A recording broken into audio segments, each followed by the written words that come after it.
لله وكفى وسلام على عباده الذين اصطفى أما بعد فأعوذ بالله من الشيطان الرجيم بسم الله الرحمن الرحيم لقد كان لكم في رسول الله أسوة حسنة آمنت بالله صدق الله مولانا العظيم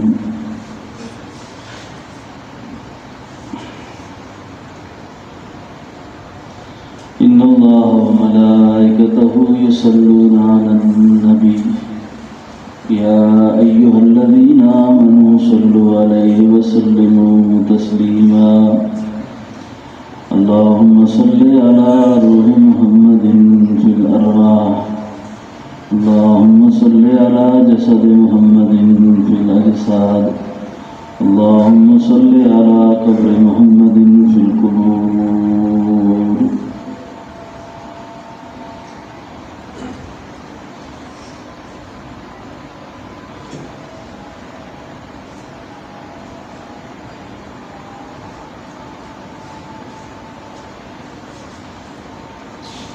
ولایت جو سنتے آ رہے ہیں، ولایت ولی ہونا،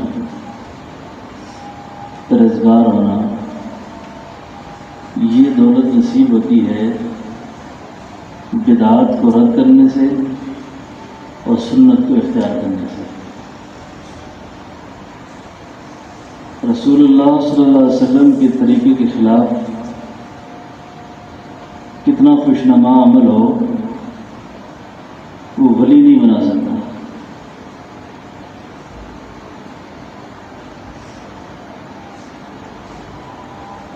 سنت کی اہمیت اللہ کے ہاں بہت زیادہ ہے۔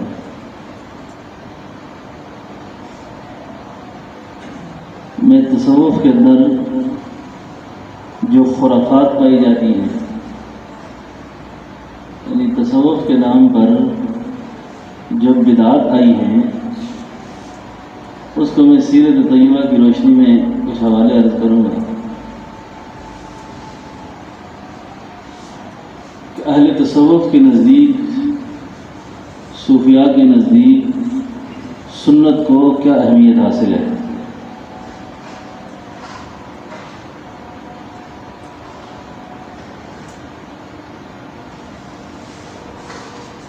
سبحان اللہ، جتنا اتباع سنت تصوف کے سلسلوں کے بڑوں کو نصیب تھا نا، اتنا شاید ہی کسی کو نصیب ہو۔ ہمارے حضرت خواجہ فضل علی صاحب قریشی رحمۃ اللہ علیہ فرماتے تھے کہ مجھے ایک دن اللہ کے محبوب صلی اللہ علیہ وسلم کی زیارت نصیب ہوئی، تو آپ نے فرمایا قریشی، اتباع شریعت اور اتباع سنت میں جو جماعت تو نے چھوڑی ہے، اس کی مثال روئے زمین پر نہیں ہے کہ میری سنتوں کو کتنا محبوب رکھتی ہے تیری جماعت۔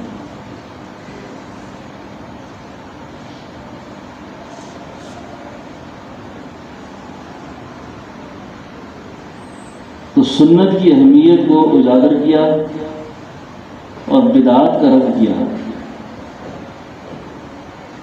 بدعات کی موجودگی میں یاد رکھیں، آدمی صاحب کشف بھی ہو سکتا ہے، صاحب تصرف بھی ہو سکتا ہے، لیکن مقبول بارگاہ الہ نہیں ہو سکتا۔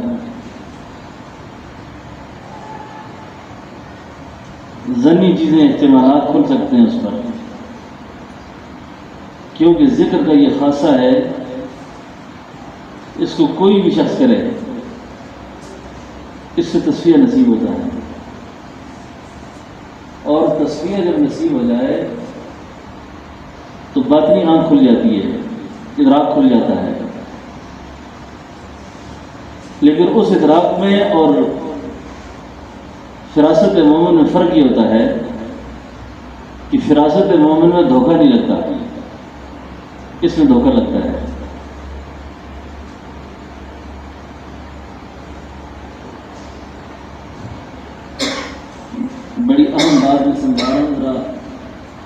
کریں گے۔ مجدد الفسانی، امام ربانی شیخ احمد سرہندی حضرت مجدد الفسانی، 1000 سال کے لیے اللہ نے ان کو مجدد بنایا۔ مجدد کا جو کام ہوتا ہے،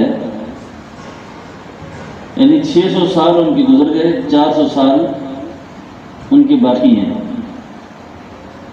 اسی لیے مشائخ بڑے اولیاء اللہ کے اس بات پہ اتفاق ہے کہ مزید بھی دنیا میں اس وقت 400 سال تک نقشبندی سلسلے کا فیض باقی سلاسل پر حاوی رہے گا، کیونکہ حضرت مجدد الفسانی 1000 سال کے لیے مجدد بن کر آئے تھے۔ الفسانیہ میں حضرت مجدد الفسانی رحمۃ اللہ علیہ، ان کی زندگی بڑی عجیب ہے۔ اللہ جل شانہ نے جس سے کوئی بڑا کام لینا ہوتا ہے نا، بڑا کام لینا ہوتا ہے، اس کی بچپنا، اس کی جوانی، اس کا لڑکپن، اس کے سارے ادوار جو ہوتے ہیں وہ بڑی مبارک ہوتے ہیں۔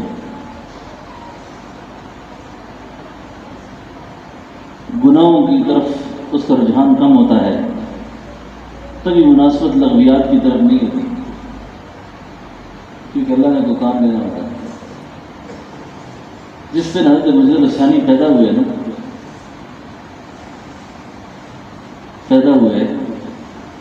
ان کی ماں جو ہے نا، والدہ حضرت مجدد الفسانی رحمۃ اللہ علیہ کو اٹھا کے لے گئی حضرت خواجہ سکندر کیتلی رحمۃ اللہ علیہ کے پاس۔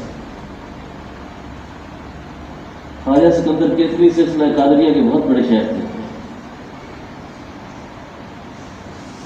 لے گئی ان کو اور کہنے لگی کہ حضرت اپنا نام مبارک میرے بیٹے کے ہونٹوں پہ لگا دیں۔ تہنیت جس کو کہتے ہیں، گٹی جس کو کہتے ہیں کہ جس وقت حضرت مجدد الفسانی رحمۃ اللہ علیہ کو شیخ سکندر کیتلی نے اپنی گود میں اٹھایا تو شیخ سکندر کیتلی رحمۃ اللہ علیہ بچے کو پیار کرنے لگے۔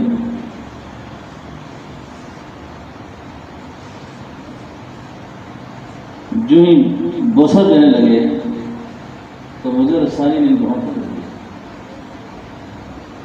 اور ہونٹوں کو چوسنا شروع کر دیا۔ آخر سکندر کیتلی یہ بات کہنے میں مجبور ہوئے، بس کر میری اولاد کے لیے کچھ چھوڑ۔ یعنی قادریہ کی نسبت ساری پہلے دن یہ ختم ہوئی۔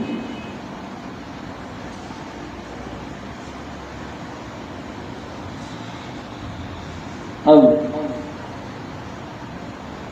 ظاہری طور پر ان کو جو شیخ جن کی تربیت فرمائی ان کا نام ہے حضرت خواجہ باقی باللہ۔ خواجہ باقی باللہ رحمۃ اللہ علیہ جو تھے، چاروں سلسلوں میں اپنی جگہ پر کمال رکھتے تھے۔ بعض مشائخ میں اب بھی، پہلے بھی اور ہمیشہ سے یہ رہا ہے کہ مرید کے ذوق پر تربیت کرتے تھے، ذوق پر تربیت۔ یہ سوائے ہمارے حضرت خواجہ عبدالحی صاحب رحمۃ اللہ علیہ طریقے کے، ان کے یہاں پر ایک ہی طریقہ اسی کی تربیت ہوتی ہے اور یہی نافع طریقہ ہے، بہت اعلیٰ اور اکمل طریقہ ہے۔ آپ کو مضمون میں سمجھا رہا ہوں، سنت کر رہا ہوں۔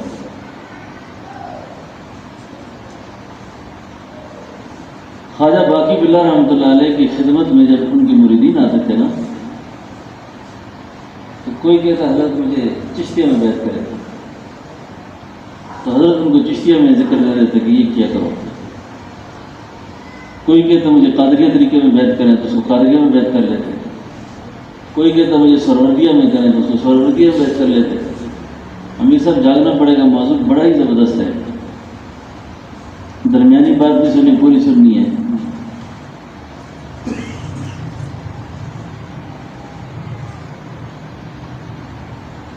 جس دن حضرت خواجہ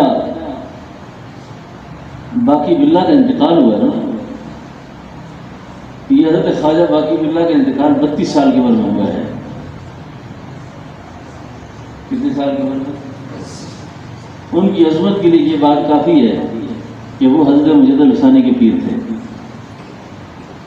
32 سال کو عمر پائی۔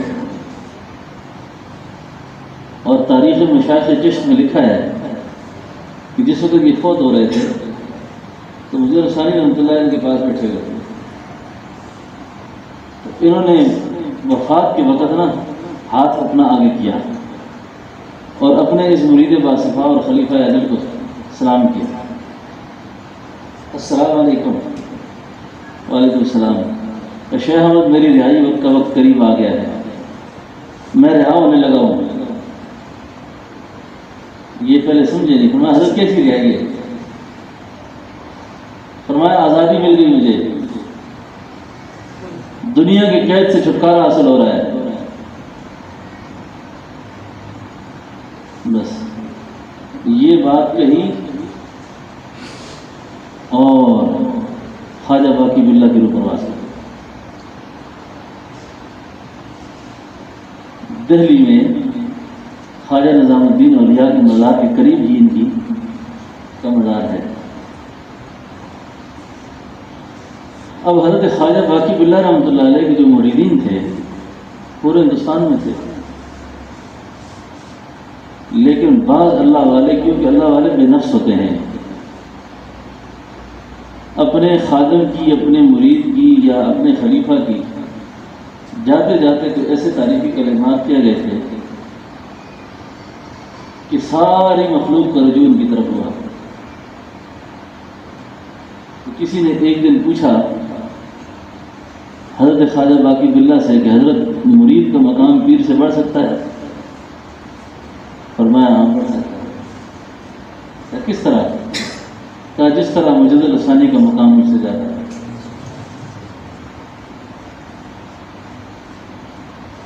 کلید چابی تو شیخ ہی لگاتا ہے۔ لکڑیاں جب لوگ جلاتے ہیں نا، اس کے اوپر پشتوں میں ہیرا کہتے ہیں اس کو، جس کو راک کہتے ہیں، چھائی بھی کہا جاتا ہے اس کو، اس کے نیچے آگ ہوتی ہے، اس آگ کو سلجھانے کا کردار شیخ ہی ادا کرتا ہے۔ نیچے سے آگ اس کے مخدر موجود ہوتی ہے۔ خیر، خواجہ باقی باللہ کے وصال کے بعد ان کا ایک اجل خلیفہ جو بہت ہی صاحب کرامت تھے، صاحب تصرف تھے، وہ مجد الثانی رحمۃ اللہ علیہ کے سامنے آ کے بیٹھے اور حضرت مجد الثانی کے سامنے آ کر بیٹھ کے فرمایا حضرت ایک درخواست ہے آپ سے کہ آپ آج مجھے وہ توجہ مجھ پہ ڈال دیں جو توجہ خواجہ باقی باللہ اپنے چشتی مریدوں پہ ڈالتے ہیں۔ اتنی بات سمجھ آ رہی ہے آپ کو؟ چشتیہ کے مریدوں کو جو حضرت توجہ دیا کرتے تھے وہ توجہ مجھے آج چاہیے آپ سے۔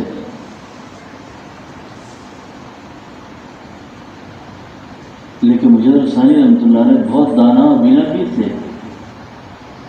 بزرگوں نے لکھا ہے کہ شیخ سے کسی خاص توجہ کی التجا کرنے میں غیر نہیں ہے، حسب احوال جو اللہ ان کے دل پہ ڈال دیں وہ توجہ دے دیں، نہ دیں نہ دیں، دیں دیں، من جانب اللہ جو معاملے ہوتے ہیں اس سے فائدہ زیادہ ہوتا ہے۔ کہتے ہیں کہ حضرت مجد الثانی رحمۃ اللہ علیہ ٹال گئے ان کی بات، توجہ نہ دینا چاہیے۔ اس شیخ نے ایسا تصرف کیا کہ سرہند شریف کی ساری زمین ہلنا شروع ہو گئی، خانقاہ میں ہلچل مچ گئی، جھاکر کا بہت بڑا۔ اب مجد الثانی رحمۃ اللہ علیہ کے سینکڑوں ہزاروں مریدین خانقاہ میں بیٹھے ہوئے ہیں اور محسوس ہو رہا ہے کہ زمین کے اندر ایسی جنبش پیدا ہوئی۔ اس نے کہا نہیں دیتے توجہ، نہیں دیتے توجہ۔ انہوں نے گا نہیں. زمین جب ہلنا شروع ہوئی نا تو حضرت مجدد ثانی رحمۃ اللہ علیہ فرمانے لگے فقیر میں سمجھتا ہوں کہ یہ تیرا تصرف ہے، یہ تیری توجہ کا اثر ہے کہ زمین کانپ گئی ہے. اللہ جیسے کیا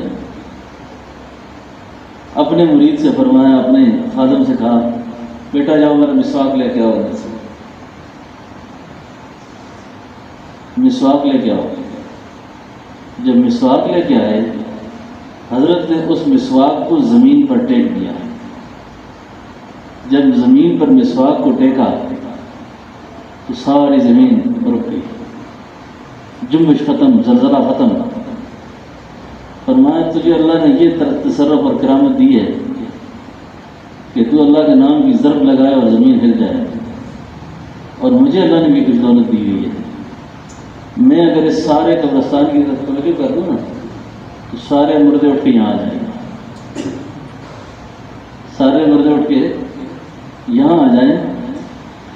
تیرا زمین کا ہلانا، میرا مردوں کو اٹھوانا اللہ کے محبوب کی اس سنت مسواک کا مقابلہ نہیں کر سکتا.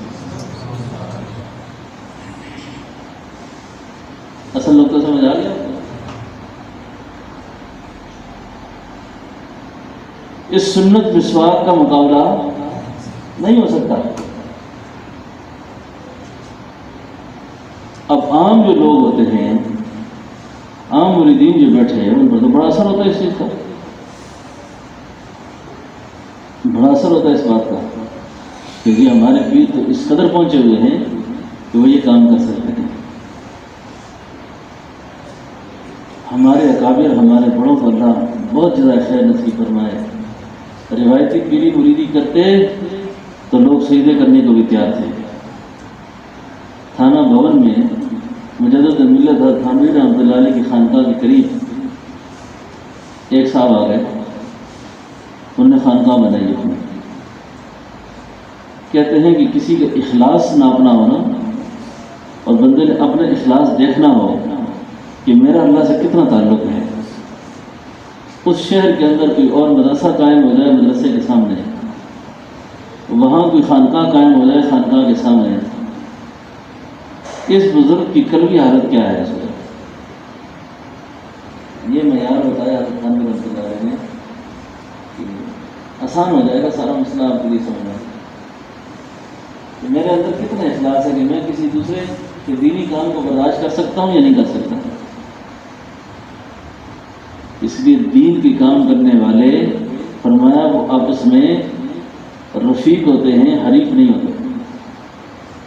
رفیق ہوتے ہیں، حریف نہیں ہوتے. اب وہ جو صاحب تھے وہ چٹکلے کرتے تھے، ٹوٹکے کرتے تھے. باطنی تربیت جو ہے نا، باطنی تربیت، اندر کا مسلمان ہونا، اندر کا صحیح انسان بننا، بے نفس ہو جانا، یہ تو بہت اونچی اور اعلیٰ سے بات ہے. یہ تو پیغمبر کا منصب ہے کہ والذی بعث فی الامیین رسولا منہم یتلو علیہم آیاتی ویزکیہم. تزکیہ کا نصیب ہونا یہ تو بعثت کا مقاصد ہے. ہمارے اللہ جی فرمایا کرتے تھے فقیرہ، فقیری بہت دور ہے، چڑھ گئے تو اچھی لمبی کھجور ہے. کھجور کا جو پھل ہوتا ہے نا اس کی انتہا پہ ہوتا ہے. رہ گئے تو چکنا چور ہے. راستے کی کسی چیز میں پھنس گئے نا اور کام میں مربی نہ ملا، یہ خواب دیکھا ہے، آج یہ ہو گیا ہے، آج وہ ہو گیا ہے، یہ تصرف ہے، وہ چیز ہے، مجھے یہ کیوں حاصل نہیں ہو. تزکیہ بہت بڑی نعمت ہے، کیونکہ مرنا اللہ کے سامنے جانا ہے، اللہ کے سامنے جانا ہے. اور کسی بھی باطنی بیماری کے ساتھ دنیا سے چلا گیا تو بہت ہی بھیانک اور برا انجام ہوگا. میں نے اپنے پیروں کو یہ ہمیشہ فرماتے ہوئے سنا ہے، سنگیوں سے بھروسہ نہ کرے، اللہ کا ہوا نہ چھوڑے. حضرت کی خدمت میں کئی شریف جو حلال مرید آتے تھے نا کشمیر کے علاقے سے ادھر ادھر سے، تو ان تبیروں کے بارے میں بزرگوں کے بارے میں وہی ذہن جو جہالت کا ذہن ہوتا ہے. حضرت جی فرمایا کرتے سنگیو اللہ کا بوا نہ چھوڑو، نبی کا طریقہ نہ چھوڑو، اللہ کا بوا نہ چھوڑو. نہ سمجھے نا، اللہ کا در نہیں چھوڑنا، رسول اللہ کا طریقہ نہیں چھوڑنا.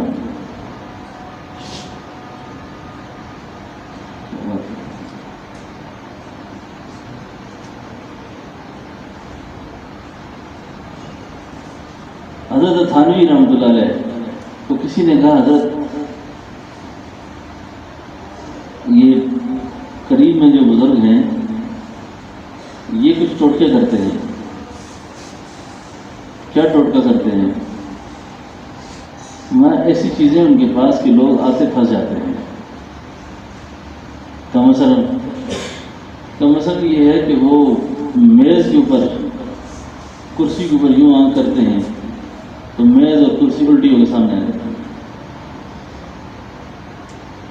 اب اسی حلقے سے چند لوگ اٹھ کے آئے حضرت نے فرمایا یہ تو کوئی مشکل کام نہیں ہے. یوں حضرت نے دیکھا تو میز الٹی ہو گئی، لیکن حضرت فرمانے لگے میں نے تمہارا ایمان بچانے کے لیے ایسا کیا، اس کام کا اثر بہت عرصے تک میرے قلب پر رہا، اس کی ظلمت میرے قلب پر بہت اثر رہی کہ میرے پاس کوئی چیزیں میں نے اظہار کر دیا. اس کا فن ہے یہ. تو اصل چیز کیا ہے؟ اصل ہے سنت. شیخ الحدیث مولانا محمد زکریا رحمۃ اللہ علیہ جو شخص مرید ہوتا بیعت ہوتا بیٹھتے حضرت کوئی نصیحت فرمایا 3 کام کرنا، یہی 3 کام ہیں اصل. 3 کام کرنے ہیں. فرمایا ایک تو موت کو کثرت سے یاد کرنا، موت کو کثرت سے یاد کرنا، سنت کا خاص خیال رکھنا، سنت کا خیال رکھنا، اور نبی کریم صلی اللہ علیہ وسلم کی ذات و برکت پر درود شریف پڑھنا. درود شریف پڑھنا یہ ہے اصل.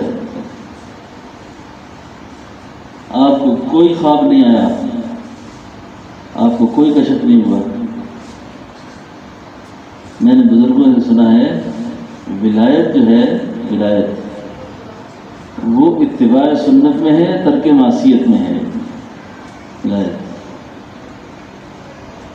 اور جس شخص کو ولایت چاہتا ہو کہ مجھے اللہ اپنا محبوب بنا لے، اس کو چاہیے کہ اپنے نبی سے محبت کرے، اور نبی سے محبت کی علامت یہ ہوگی کہ وہ نبی کا اتباع کرے، نبی کے طریقے پہ چلے. اور جب نبی کریم صلی اللہ علیہ وسلم کے طریقے پہ چلے گا، آپ کے طریقے اتنے مبارک ہیں، اتنے بلند ہیں کہ ان طریقوں کے سامنے کوئی طریقہ ایسا ہے نہیں کہ اس کو مثال بنایا جائے. تو قرآن یہ کہتا ہے لقد کان لکم فی رسول اللہ اسوۃ حسنہ. لقد کان لکم فی رسول اللہ اسوۃ، بہترین نمونہ آپ کی حیات طیبہ ہے، آپ کی حیات طیبہ ہے. جیسے آپ نے زندگی گزاری بس اس طرح پہ زندگی گزارنے کی کوشش کرے. مرد ہے تو بھی، عورت ہے تو بھی،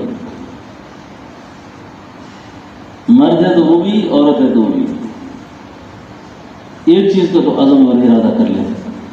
جیسے میں نے مسواک کا ذکر کیا نا، مسواک کا جہاں آپ وضو کرتے ہیں وہاں آپ مسواک رکھ لیں اپنے لیے. جیسے برش لانے کا اہتمام ہوتا ہے، ٹوتھ پیسٹ لانے کا اہتمام ہوتا ہے، اسی طریقے سے آپ بے شک وہ ساری چیزیں کریں، لیکن مسواک کو بھی سنت سمجھ کر اپنے ساتھ رکھیں. یہ رسول اللہ صلی اللہ علیہ وسلم کی مبارک سنت ہے، اور میں رسول اللہ صلی اللہ علیہ وسلم کی اس مبارک سنت پر عمل کر رہا ہوں. بات سمجھ گئے نا؟ اب مسواک ایک تو کرنا، پھر مسواک کرنے کے لیے بھی سنت طریقے کا اہتمام کرنا. مسواک کرنے کے لیے بھی سنت طریقے پہن جیب میں ہے. سنت طریقے کا اہتمام کرنا. اب یہ چیزیں بظاہر معمولی نظر آ رہی ہیں، لیکن یقین کریں کہ جس سنت کو 100 شہیدوں کا ثواب کہا گیا ہو، 100 شہیدوں کا، اور شہداء بھی بدر والے، رسول اللہ کے زمانے کے جہاد والے، یعنی غالباً یہ طریقہ میں نے رائڈ میں حضرت مفتی زین العابدین صاحب رحمۃ اللہ علیہ کو کرتے دیکھا تھا. مسواک کو نیچے سے اوپر لے جانا، پھر دائیں طرف لے جانا، پھر بائیں طرف لے جانا.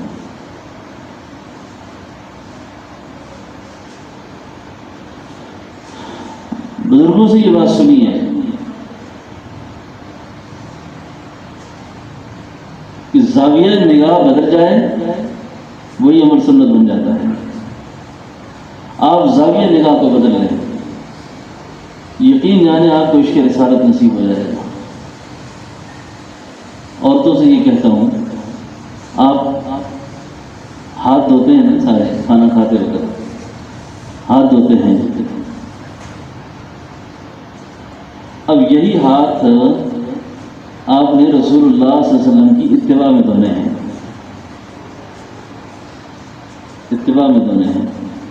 اب یہ روز ٹیلی فون پہ سنتے ہیں نا کہ بار بار ہاتھوں کو دھونا ہے جی، سینیٹائزر کا استعمال کرنا ہے جی، فلانا کرنا ہے. 3 احتیاطیں یاد رکھیں، بڑی ضروری ہیں، نہیں کریں گے تو ایسا ہو جائے گا. یہ 3 احتیاطیں اللہ کے رسول بہت پہلے بتا کے گئے. یہ احتیاطیں اللہ کے نبی بہت پہلے بتا کے گئے. تنگ آ جائے گی اپنی چلن سے خود یہ دنیا، تجھ سے سیکھے گا زمانہ تیرے انداز کے لیے. ذکی کیفی نے بہت ہی خوب کہا، اللہ ان کے درجے بلند فرمائے. ذکی کیفی مرحوم مفتی اعظم پاکستان مفتی شفیع صاحب رحمۃ اللہ علیہ کے بڑے صاحبزادے تھے، جن کی شاعری کا مجموعہ ہے کیفیات. حضور کی سنت کی شان میں جب لکھتے ہیں نا، وہ کہتے ہیں تنگ آ جائے گی اپنی چلن سے خود کی دنیا، تجھ سے سیکھے گا زمانہ تیرے انداز کا بھی. رفتوں کی جستجو میں ٹھوکریں تو کھا چکے، اب آستانہ یار پر سر جھکا کے دیکھا. آخر میں تھک کر ہار کر عورتوں نے بھی مردوں نے بھی اللہ کے نبی کے طریقے کی طرف آنا ہے. جب آپ تھک کے آئیں گے تو پہلے کیوں نہیں آتے ہیں؟ پہلے ہی آ جائیں، پہلے ہی آ جائیں. زندگی کا کوئی پتہ نہیں کہ کتنی زندگی باقی ہے. تو زاویہ نگاہ بدل جائے. زاویہ نگاہ ماہ ربیع الاول آ رہا ہے، شروع ہو رہا ہے. ہمارے ہاں سیرت طیبہ کا یا رسول اللہ صلی اللہ علیہ وسلم کی شان کا اتنا ہی حق ہوتا ہے کہ بس پورے ربیع الاول میں کوئی ایک ناخوانی ہو جائے اور ایک جلسہ ہو جائے، بس ہم نے حضور کی سیرت حق ادا کر دیا. حضور کی شان کا، آپ کے مقام کا، آپ کی سیرت کا حق ادا کر نہیں سکتا کوئی. کون کر سکتا ہے؟ اللہ اکبر. صحابہ کرام جو تھے نا، صحابہ، یہ بہت ہی اونچی جماعت تھی. اتنی اونچی جماعت تھی، اتنی اونچی جماعت تھی، اتنی اونچی جماعت تھی کہ ان دوستوں کا، ان ساتھیوں کا اللہ نے ذکر قرآن میں کیا. اور قرآن میں جس کا ذکر آ جائے وہ مکمل ذاتہ حیات میں آ گیا، تحریر ہو گئے ان کے نام. ان میں ایک سیدنا ابوبکر صدیق ہیں رضی اللہ عنہ، جن کے بارے میں قرآن کہتا ہے اذا اخرجہ الذین کفروا ثانی اثنین اذ ہما فی الغار اذ یقول لصاحبہ لا تحزن ان اللہ معنا. جگہ جگہ آمنو آمنو ہوتا ہے نا، ایمان والے آپ کے دوست. یہاں فرمایا ہے یقول لصاحبہ، اپنے ساتھی سے کہیے، آپ دوست سے کہہ دیں آپ لا تحزن ان اللہ معنا، اللہ آپ کے ساتھ ہے. کسی پوچھنے والے نے پوچھا اتباع سنت میں سارے صحابہ کمال پر تھے. جس نے حضور کو جو کرتے دیکھا اس کی مخالفت نہیں کی کبھی بھی، ویسا کیا. کسی نے پوچھا کہ سنت کے اتباع میں صحابہ کرام کو رسول اللہ صلی اللہ علیہ وسلم سے کیا مماثلت تھی؟ اس پر سیرت نگاروں نے بڑی عجیب عجیب باتیں لکھی ہیں، لیکن سیدنا ابوبکر صدیق رضی اللہ عنہ کے بارے میں بڑی عجیب لکھا ہے۔ فرمایا ان کو رسول اللہ صلی اللہ علیہ وسلم سے بہت ہی گہری مماثلت تھی ہر چیز میں، اور اس کی مثال یوں دی ہے کہ آقا صلی اللہ علیہ وسلم کسی تالاب پر کھڑے ہوں، کسی